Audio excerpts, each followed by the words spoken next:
All right, I saw something super interesting today, and I just felt I have to talk about it because this is not something that gets spoken about enough, right? We all talk a lot about things that the people team is supposed to do. What about the things you're not supposed to do? So let's talk about it. Number one, babysitting people and especially leaders on what are you supposed to do.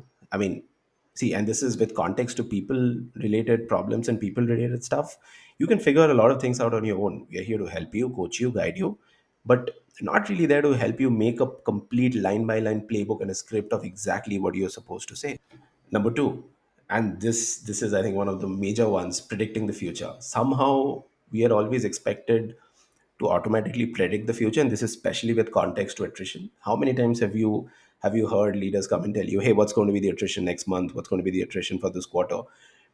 Guys, we can't really predict it. I mean, we can use a lot of data and a lot of science to come up with a ballpark figure which is 70-80% correct, but it's never going to be predicting the future. Number three, automatically and miraculously solving things on the spot. Guys, understand one thing: people problems are very long tail to manifest, and they're equally long tail to get solved, right? So a people problem doesn't really come up on the spot. It takes a long time to come up, and when you start making a solution for it, it takes a longer time to actually get solved. So taking the attrition problem, right? And attrition manifests over time, and when you start doing a solution to curb attrition, you're not going to get an answer in a month. It takes 2 3, maybe a quarter, maybe half a year for you to see any solution. So be patient with us and give us that time. All right, number four, we are supposed to be the party experts. I mean, yeah, that helps in keeping the morale up. It's definitely important, but we're in no way the experts who are the party planning committee, right? I mean, I don't know how this has come to be like one of the major KRAs of the people team. I don't understand. It's important, but it's definitely not the most important thing. I think if there are people who are naturally good at this, they need not be from the people function, right? If one of someone from the company feels like they want to take this up, I think they should, right? Number five, people team, the HRs are looked at as the custodian of company culture. They are supposed to single-handedly define the company culture.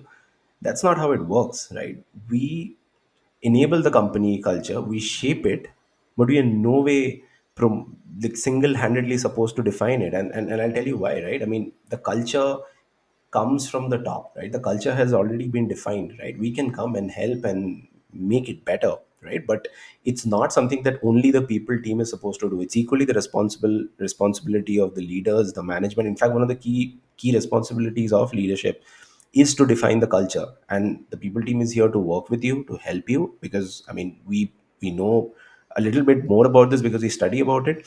But in no way, shape or form, right, should it be that only the people team is responsible for the culture. Nobody is, right? It starts from the top to the managers. In fact, there are companies that I've seen OKR specifically being given to leadership for culture, not for the people team, but for the leadership. All right, number six, we're not really supposed to do the dirty work of managers which you are supposed to do, right? It's harsh, but I'll tell you what I mean, right? So typically this is when it comes to having tough conversations. Maybe you're having an exit conversation, maybe you're putting somebody on a performance incentive plan. There's so many times I've heard managers come and say the people team that, hey guys, can you do this for us? That's not right. We'll be there with you, we can help you, coach you, guide you, but you're supposed to do those conversations, not us. We are supposed to be there as, but for sure not as a proxy. Number seven, how are we expected to solve everybody's problems just by ourselves, right? Understand, a lot of these problems are they occur for a various reasons, right? A lot of the times the manager might be the problem, right? You cannot expect the people team to come and solve these by ourselves, right? We need buy-in, we need participation from everyone to solve a lot of problems.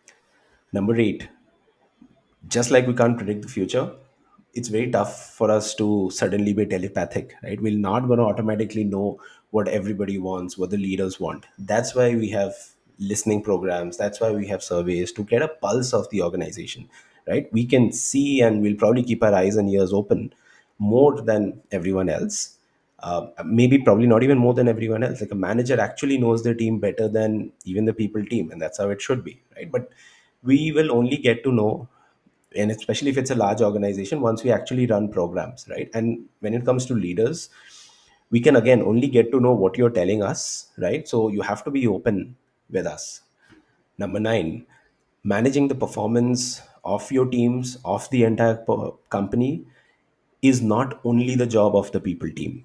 Like, managing the performance of your team is actually you, the manager's job, not the people function, right? We help, we run performance programs, we run 360 degrees, we run L&Ds, but it is only effective if we get the inputs and the right inputs and the correct inputs from the managers. But understand, we will help, we will guide, but if you as a manager or the leaders are not taking responsibility of your team's performance, right, and burdening it completely to the people team, it's not going to work.